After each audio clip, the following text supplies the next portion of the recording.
Bismillahirrahmanirrahim. Assalamualaikum warahmatullahi wabarakatuh. Berita Al-Hijrah 13 Syawal bersamaan 14 Mei bersama saya Wan Kamaruddin Ibrahim dan berikut tajuk utama malam ini.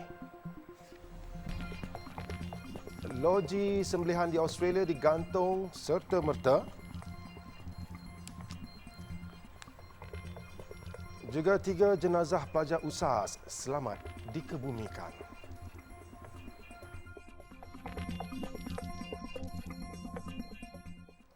Loji sembelihan Thomas Foods International Lobatal di Australia yang sebelum ini diberikan kelulusan ekspor daging ke Malaysia digantung berkuat kuasa serta-merta.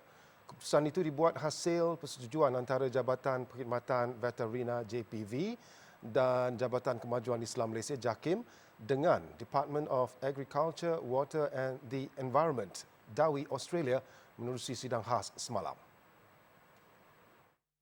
JAKIM dan JPV dalam satu kenyataan bersama berkata, Supreme Islamic Council of Halal Meat in Australia Incorporated SISMA selaku badan pensijilin halal yang bertanggungjawab dalam penyelidikan halal ke atas loji sembelihan tersebut akan diberi surat tunjuk sebab dan berdepan kemungkinan untuk dibatalkan status sebagai badan pensijilin halal yang diiktiraf oleh JAKIM sekiranya didapati tidak mematuhi keperluan standard dan prosedur halal Malaysia. JAKIM dan JPV memberi perhatian serius berkenaan dakwaan pelanggaran prosedur penyembelihan halal oleh sebuah loji sembelihan di Australia yang telah mendapat kelulusan untuk mengekspor daging halal ke Malaysia. Sebelum ini, wujud dakwaan bahawa pusat penyembelihan di Australia tidak mengikut piawaian dan SOP ditetapkan JAKIM. Isu itu didedahkan oleh seorang saksi di sana beserta bukti menerusi satu sidang video yang dibuat bersama Persatuan Pengguna Islam Malaysia PPIM bersama Pertubuhan Kemasyarakatan Rakyat Pekemas dan Sahabat 99. JAKIM dan JPV dalam pada itu menegaskan bahawa prosedur pengiktirafan loji pemprosesan luar negara oleh Kerajaan Malaysia melalui satu prosedur yang ketat dan terperinci. Pengauditan juga dijalankan secara sistematik oleh pegawai-pegawai terlatih JPV dan JAKIM. Sementara itu, proses kelulusan pula perlu melalui 4 kali pembentangan dan penilaian sebelum keputusan diberikan melibatkan JAKIM, JPV dan Kementerian Pertanian dan Industri Makanan. Ia juga perlu melalui proses pemantauan oleh JAKIM, JPV dan Badan Persijilian Halal yang diiktiraf oleh JAKIM.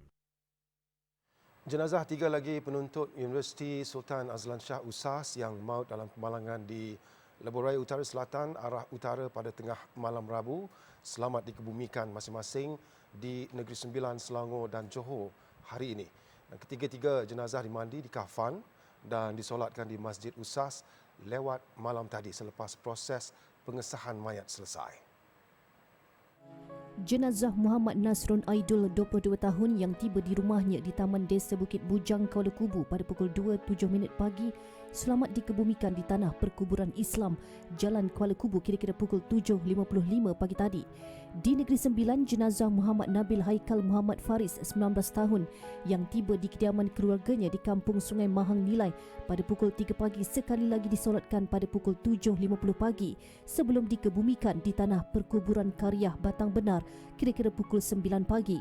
Suasana hibur dan pilu menyelubungi kawasan Tanah Perkuburan yang dihadiri kira-kira 100 orang apabila ahli keluarga Allahyarham Muhammad Nabil dilihat tidak dapat menahan sebab ketika urusan pengebumian.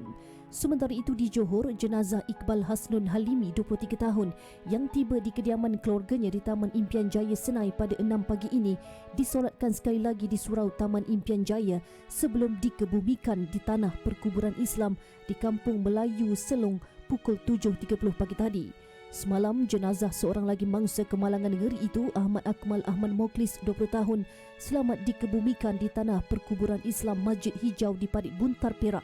Manakala jenazah Ahmad Naim Najmi Ahmad Hafizan, 21 tahun pula, dikebumikan di Tanah Perkuburan Islam Kijal di Kemaman, Terengganu. Dalam kejadian kira-kira 12.50 tengah malam Rabu itu, 5 penuntut USAS berkenaan yang menaiki kereta Honda City rentung apabila kenderaan dinaiki mereka terbakar akibat kemalangan bersama 2 trailer di kilometer 245.2 Lebuh Raya Utara Selatan arah utara di Kuala Kangsar, Perak.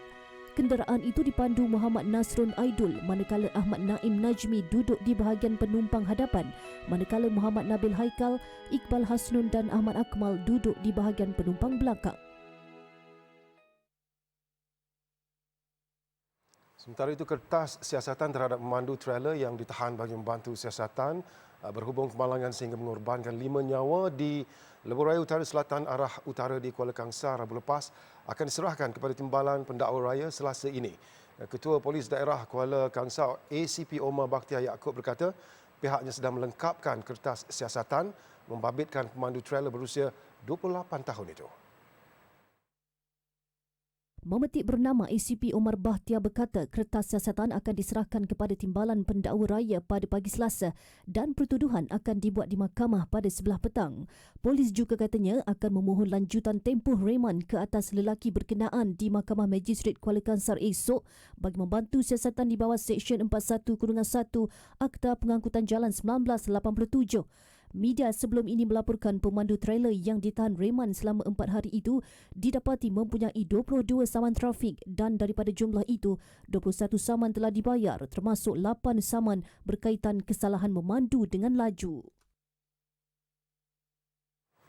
Di Terengganu, seorang lelaki maut selepas motosikal ditungganginya merempuh sebuah kereta Proton Wira dipandu warga emas di hadapan sebuah stesen minyak dekat Kampung Padang Nenas, Kuala Nerus petang tadi.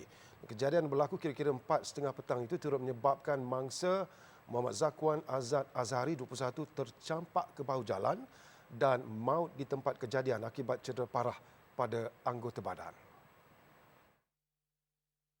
Menceritakan kembali detik kejadian itu, pemandu kereta Proton Wira tersebut, Rashid Abu Bakar, 68 tahun, berkata dia yang dalam perjalanan dari Wakaf Tengah ingin memasuki simpang ke kanan untuk mengisi minyak. Ketika itu, sebuah kereta di hadapannya memberi laluan untuknya sebelum secara tiba-tiba didatangi sebuah motosikal dari arah bertentangan.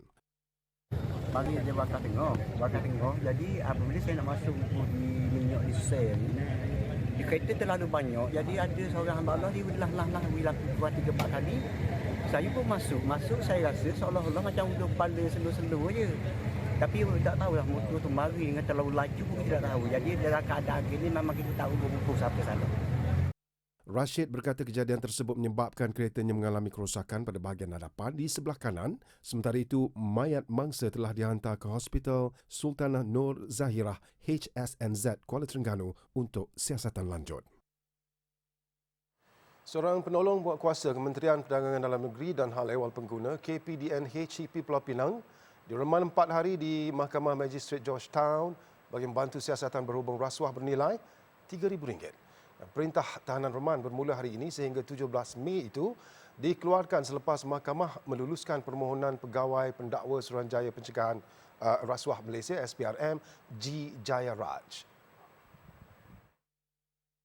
Suspek berusia 48 tahun itu tiba di mahkamah pada jam 10.30 pagi. Sumber SPRM berkata, suspek yang bertugas sebagai penolong pegawai penguatkuasa KPDN HEP Timur Laut di Georgetown ditahan petang Jumaat di Bayan Baru ketika menerima wang berkenaan daripada pengadu. Wang sebanyak RM3,000 itu dipercayai sebagai balasan untuk menyelesaikan kes yang berlaku pada 2021 serta tidak diambil tindakan ke atas pengadu atas kesalahan memiliki gas petroleum cecair LPG bersubsidi melebihi had kuantiti dibenarkan. Suspek dipercayai melakukan kesalahan itu sejak tahun lalu dan pengadu berkenaan membuat laporan kepada SPRM awal bulan ini. Siasatan dijalankan mengikut Seksyen 17-A Akta SPRM 2009 dan suspek tidak diwakili peguam.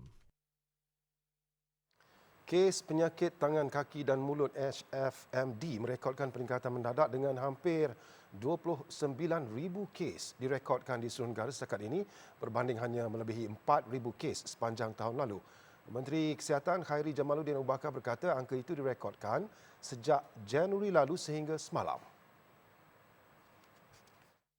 Beliau berkata peningkatan itu bagaimanapun sudah dijangkakan memandangkan pelbagai sektor telah dibuka termasuk sektor pendidikan berbanding tahun lalu yang menyaksikan beberapa fasa Perintah Kawalan Pergerakan PKP.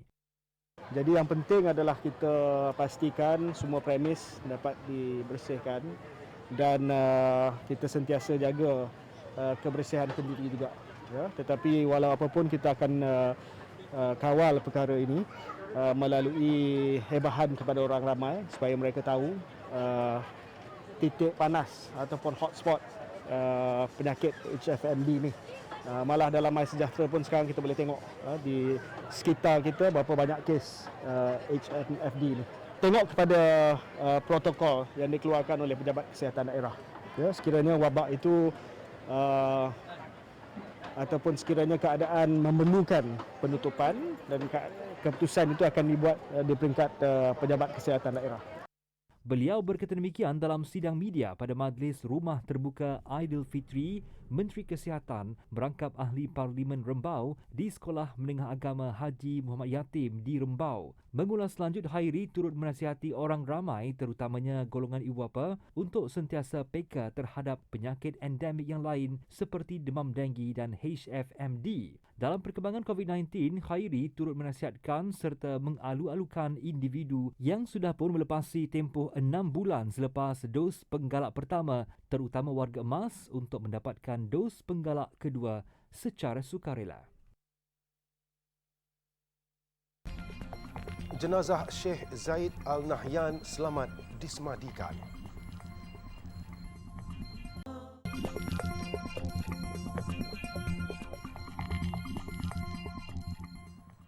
Jenazah Presiden Emirat Arab Bersatu Sheikh Khalifa bin Zaid Al Nahyan selamat dikebumikan di tanah perkuburan Al Batin di Abu Dhabi beberapa jam selepas kemangkatan baginda diumumkan. Terdahulu, solat jenazah baginda dihadiri Putera Mahkota Abu Dhabi, Sheikh Muhammad bin Zayed.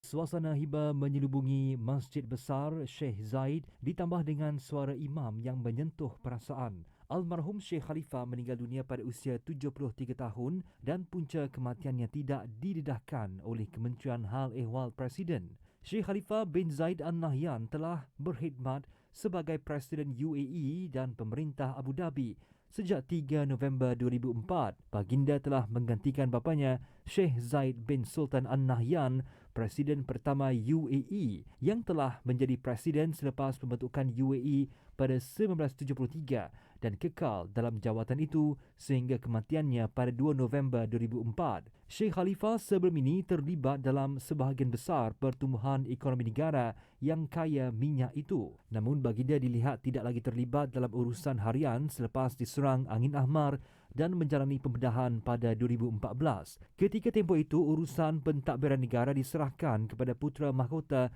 Sheikh Muhammad bin Zaid. Tiada pengumuman segera mengenai penggantiannya walaupun Sheikh Muhammad dijangka akan menuntut jawatan Presiden yang sedang kosong.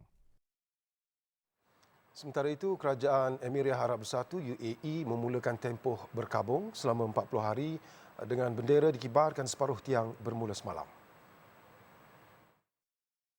Selain itu, urusan akan dihentikan di semua kementerian, jabatan dan entiti persekutuan, tempatan dan swasta selama 3 hari. Sementara itu, pemimpin di seluruh dunia khususnya negara Asia Barat turut menzahirkan kesedihan atas pemergian Sheikh Khalifa Zaid Al Nahyan. Setiausaha Agung Liga Arab Ahmed Abdul Ghaid dalam satu kenyataan berkata, Sheikh Khalifa sering mengadakan kerjasama dengan negara-negara Arab dan mengutamakan hak serta kepentingan Arab dan akan senantiasa dikenang sebagai pemimpin yang mengutamakan perpaduan. Pengurusi Pertubuhan PAN Arab itu mengisytiharkan perkabungan rasmi selama 3 hari dan bendera dikibarkan separuh tiang. Turut mengumumkan perkabungan selama 3 hari ialah Kuwait, Bahrain dan Oman. Nama Sheikh Khalifa diabadikan di bangunan tertinggi di dunia Burj Khalifa selepas menyelamatkan Dubai dengan meminjamkan 10 bilion dolar Amerika atau bersamaan 43.9 bilion ringgit yang ketika itu lumpuh akibat hutang semasa krisis kewangannya lebih sedekat lalu.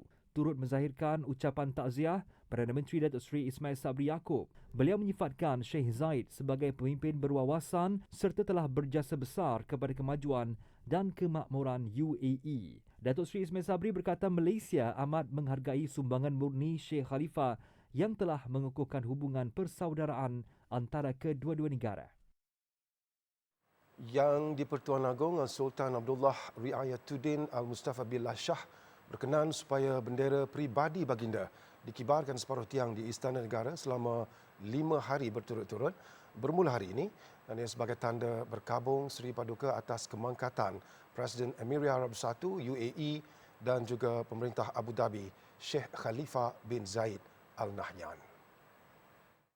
Datuk Pengelola Bijaya Istana Negara, Datuk Ahmad Fadil Syamsuddin berkata, baginda juga menitahkan Majlis Agama Islam Wilayah Persekutuan Mawib dan Jabatan Kemajuan Islam Malaysia JAKIM agar mengadakan majlis bacaan Yasin dan Tahlil di masjid-masjid di wilayah persekutuan selama 3 hari bermula hari ini untuk dihadiahkan kepada almarhum Sheikh Khalifa. Datuk Ahmad Fazil berkata, Sultan Abdullah telah menghubungi Putera Mahkota Abu Dhabi, Sheikh Muhammad bin Zayed Al Nahyan semalam untuk menzahirkan ucapan takziah secara peribadi kepada Putera Mahkota itu dan seluruh keluarga.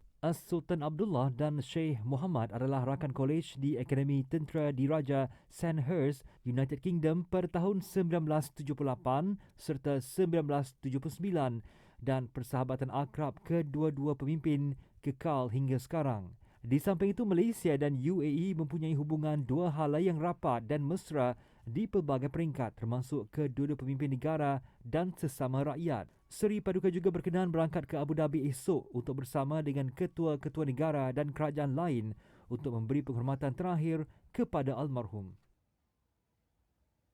Sementara itu, pemerintah de facto Emiria Arab Bersatu UAE, Sheikh Muhammad Zayed Al Nahyan dilantik secara rasmi sebagai Presiden baru negara itu sehari selepas kematian abangnya, Sheikh Khalifa. Pelantikan Putera Mahkota Sheikh Muhammad yang juga dikenali sebagai MBZ dilakukan Majlis Tertinggi Persekutuan. Pengumuman itu dibuat selepas MBZ bertemu dengan anggota majlis tersebut yang terdiri daripada pemerintah 7 Emiriah di negara berkenaan. Pengambil alihan tampuk pemerintahan itu dijangka banyak pihak memandangkan beliau telah menjalankan tugas rasmi mewakili abangnya sebelum ini.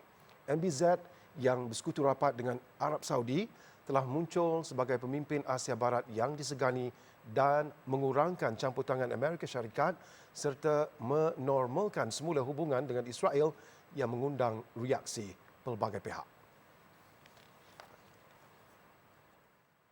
أعوذ بالله من الشيطان الرجيم بسم الله الرحمن الرحيم الحمد لله رب العالمين الرحمن الرحيم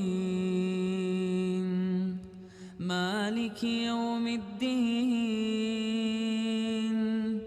إياك نعبد وإياك نستعين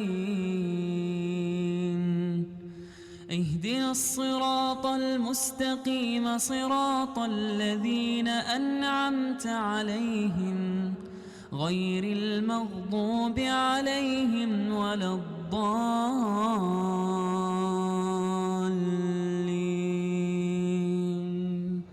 آمين. Washington digesa selesai isu Palestin.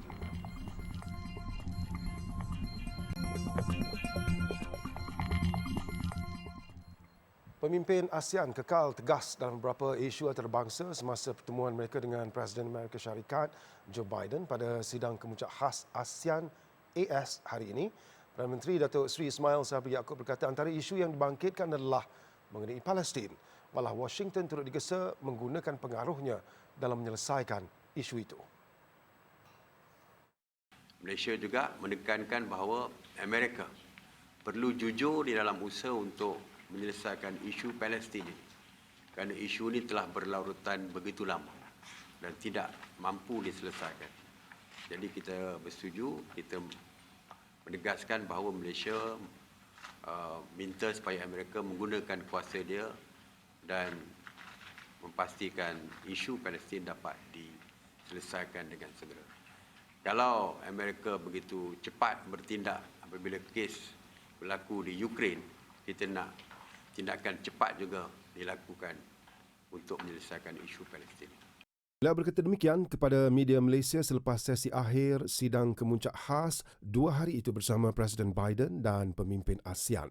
Sementara itu, ASEAN juga mahu krisis Rusia-Ukraine diselesaikan melalui meja rundingan, memandangkan negara-negara Asia Tenggara turut terjejas akibat perang itu terutamanya dari segi kenaikan inflasi serta harga makanan. Menyentuh isu Laut Cina Selatan, Perdana Menteri berkata ASEAN juga bertegas dalam pendiriannya bahawa laluan itu perlu bebas daripada campur tangan luar. Pemimpin Malaysia itu menyeru semua negara menghormati pendirian ASEAN dalam perkara itu. Ismail Sabri berkata beliau turut membangkitkan isu Myanmar semasa pertemuan itu dan keperluan konsensus 5 perkara dipatuhi dalam menyelesaikan konflik itu. Mesyuarat itu dihadiri oleh semua pemimpin ASEAN kecuali dari Myanmar dan Filipina. Myanmar tidak dijemput manakala Filipina sedang menghadapi pilihan raya umum. Pemimpin ASEAN lain yang menghadiri sidang kemuncak itu ialah Sultan Brunei Sultan Hassanal Bolkiah, Presiden Indonesia Joko Widodo, Perdana Menteri Singapura Lee Hsien Loong dan Perdana Menteri Kemboja Hun Sen. Perdana Menteri Thailand Prayut Chan-o-cha, Perdana Menteri Vietnam Pham Minh Chinh dan Perdana Menteri Laos Dr. Pankam Vivavan turut hadir. Walaupun mayat Shireen Abu Akleh sudah dikebumi namun tular di media sosial sehingga kini kebiadaban Zionis ketika perarakan pengemubian wartawan Palestin itu yang terbunuh Rabu lalu di tebing barat. Keranda Shireen yang diusung hampir jatuh selepas orang ramai ditendang dan dipukul polis Israel. Tindakan keras pasukan keselamatan negara haram itu terhadap ribuan orang awam mengundang kemarahan dunia dan PBB menggesa siasatan dilakukan dengan teliti, telus dan tidak berat sebelah. Video tersebar menunjukkan polis Zionis memukul dan menyepak orang berkabung yang membawa keranda wartawan Al Jazeera itu dan merampas bendera Palestin. Sebilangan mereka juga bergelut memastikan keranda Shireen tidak terjatuh. Difahamkan lebih 30 orang cedera dengan 6 daripadanya dibawa ke hospital. Namun, seperti dijangka, polis Israel mendakwa mereka terpaksa bertindak demikian selepas rakyat Palestin membaling batu ke arah mereka. Shireen, wartawan veteran Al Jazeera, ditimbak mati Zionis di tebing barat ketika membuat liputan serbuan Israel di kamp pelarian di Bandar Jenin Rabu lalu. Hampir 30 orang maut manakala puluhan lagi cedera dalam kebakaran di bangunan komersial di New Delhi, India. Dan insiden di premis 4 tingkat itu dipercayai berpunca daripada litar pintas. Polis berkata kebakaran bermula di tingkat 1 bangunan yang menempatkan pejabat syarikat pengeluar sistem televisyen litar tertutup CCTV sebelum merebak pantas ke tingkat lain. Menurut pihak bomba, ketika kejadian terdapat kira-kira 70 orang di dalam bangunan berkenaan. Lebih menyedihkan, tiada pintu keluar kecemasan menyebabkan kebanyakan mangsa mati akibat sesak nafas. Namun ada juga mangsa yang cuba menyelamatkan diri dengan terjun dari bangunan ketika api sedang marak. Pihak berkuasa menjangkakan angka korban akan meningkat ekoran ramai yang parah. Pengarah bomba Delhi, Atul Garg, berkata bangunan tersebut tidak mempunyai sijil layak menduduki oleh jabatan bomba serta tidak dilengkapi peralatan keselamatan kebakaran seperti alat pemadam api. Di Cameroon, sebuah pesawat kecil yang membawa 11 orang terhempas di hutan di bahagian tengah negara itu dan tiada mangsa selamat. Pesawat yang membawa 9 penumpang dan 2 anak kapal itu dalam perjalanan dari ibu kota Yaoundé menuju Domta. Ia kemudian dilapor terputus hubungan dengan pusat kawalan trafik udara. Mangsa adalah pekerja syarikat minyak yang menyelenggara saluran paip hidrokarbon antara Cameroon dan negara jiran Chad. Siasatan awal nahas dikaitkan dengan puting beliung. Satu rangka dinosaur yang menjadi inspirasi filem Jurassic Park dijual pada harga RM54.53 juta. Dan penjualan itu dilakukan pada majlis lelongan di New York baru-baru ini. Rangka dinosaur berketinggian 1.21 meter dan 3 meter panjang itu berusia lebih 110 juta tahun dan tergolong dalam haiwan pemangsa Deinonychus antirophus. Menurut rubah lelong Christie, fosil yang diberi nama Hector itu merupakan jualan awam spesies Deinonychus yang pertama. Deinonychus menjadi salah satu dinosaur yang terkenal di dunia selepas pelancaran filem blockbuster Jurassic Park pada tahun 1993. Kebanyakan penjualan fosil dinosaur yang dipaparkan dalam filem itu memperoleh jualan yang sangat menguntungkan sejak beberapa dekad yang lalu. Aspirasi kerajaan adalah untuk membina 500,000 rumah mampu milik untuk keluarga Malaysia di bawah rancangan Malaysia ke-12 RMK-12 sebagai usaha merealisasikan wawasan satu keluarga, satu rumah. Sekian berita Al Hijrah. Ikuti kami di Facebook, Instagram, Twitter, YouTube dan TikTok serta layari alhijrahnews.com untuk pelbagai berita pilihan dan eksklusif. Saya Wan Kamarudin Ibrahim. Assalamualaikum warahmatullahi wabarakatuh. Jaga diri. Selamat malam.